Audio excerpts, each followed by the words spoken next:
अस्सलाम वालेकुम। कैसे हैं आप सब लोग। उम्मीद करती हूँ अल्लाह ताला के फजलो करम से आप बिल्कुल ठीक होंगे। मौसम गर्मा में मुख्तलिफ किस्म के ठंडे मशरूबात का इस्तेमाल हम लोग करते हैं ताकि हम खुद को गर्मी से बचा सकें और इन मशरूबात से हमें दिमागी तौर पर भी राहत मिल सके। मौसम गर्मा में इस्तेमाल होने वाले मशरूबात में एक मशरूब जो है वो सत्तू भी है, जिसे मुख्तलिफ तरीक़ों से तैयार किया जाता है, जिसको पीने से हमें ना सिर्फ ठंडक का एहसास होता है बल्कि इस मशरूब के दीगर भी बहुत से फ़ायदे हैं, जैसे इसमें प्रोटीन, विटामिन्स, आयरन, कैल्शियम और मादनियात वगैरह एक वाफर मकदार में पाए जाते हैं। सत्तू का शरबत बनाने के लिए हमें जिन जिन चीज़ों की ज़रूरत है, यहाँ पे मैंने तकरीबन 1 प्याली सत्तू लिए हैं।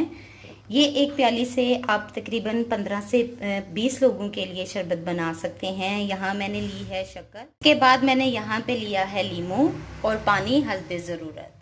मेरे बहुत से दोस्तों को ये नहीं पता कि सत्तू क्या होता है। मैं यहाँ पे बताती चलूँ कि जौ और गंदम को पकाकर सत्तू तैयार किया जाता है, जिसे आमतौर पर गर्मियों में मशरूब के तौर पर इस्तेमाल किया जाता है। बाज़ जगहों पे इसको खाने पकाने के लिए भी इस्तेमाल किया जाता है। दोस्तों, जैसे मैंने आपको पहले बताया कि सत्तू में वाफर मिकदार में प्रोटीन्स पाए जाते हैं जो हमारे पट्ठों की अफजाइश और मरम्मत में मदद करते हैं। सत्तू हमें ताकत और तवानाई बख्शता है और हमारे जिस्म में मौजूद ज़ायद कैलोरीज को ख़त्म करता है। चलें आए इसका मशरूब बनाते हैं और साथ साथ मैं आपको इसके और भी फ़ायदे बताऊंगी। सत्तू का शरबत तैयार करते हैं। सबसे पहले आपने 2 टेबल स्पून लेनी है शक्कर। चीनी भी आप इस्तेमाल कर सकते हैं, मगर शक्कर से एक बहुत ही मज़े का टेस्ट आता है। अब आपने इसमें थोड़ा सा पानी शामिल करना है। पानी शामिल करने के बाद आपने अब शक्कर को मिक्स कर लेना है।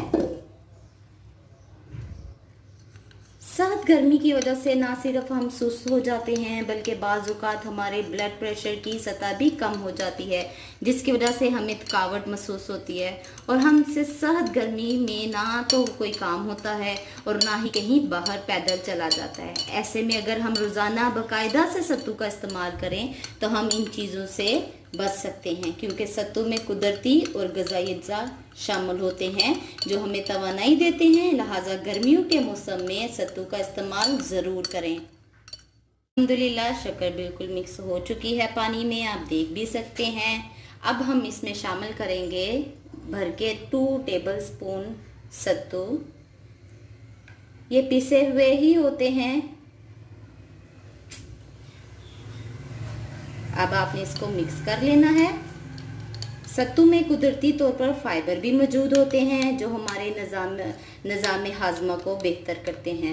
सत्तू हमारी आंतों को साफ करता है और हमें कब्ज़ जैसी बीमारियों से बचा के रखता है। आप लोगों ने ज़रूर घर में बनाना है और मुझे कमेंट बॉक्स में बताना है कि आपका ये शरबत कैसा बना, और बच्चों को स्पेशली आपने इसे ज़रूर पिलाना है। अल्हम्दुलिल्लाह सत्तू और शक्कर बिल्कुल मिक्स हो चुके हैं। अब हम इसमें शामिल करेंगे आइस क्यूब। आप अपनी मर्ज़ी से इसे जितना मर्ज़ी ठंडा कर। आइस क्यूब मैंने इसमें शामिल कर दिए हैं। अब आपने इसको हिला लेना है। सत्तू हम मुख्तलिफ तरीक़ों से भी इस्तेमाल कर सकते हैं। बाज़ लोग इसके लड्डू भी बनाते हैं, बाज़ लोग इसको मशरूब की सूरत में पीते हैं, बाज़ लोग सत्तू की रोटी भी पकाते हैं। ये आप पे है कि आप सत्तू को किस तरह पसंद करेंगे। अब एंड पे हम इसमें थोड़ा सा लीमू डाल देंगे। थोड़ा सा आपकी मर्ज़ी है आपको कैसा पसंद है। थोड़ा अगर आपको खट्टा टेस्ट पसंद है तो आप लीमू के ज़्यादा भी डाल सकते हैं। मैंने यहाँ पे तकरीबन 2 से 3 कतरे इस्तेमाल किए हैं। कुछ लोग इसमें काला नमक भी इस्तेमाल करते हैं, मगर वो मुझे टेस्ट अच्छा नहीं लगा। मैंने ट्राई किया था।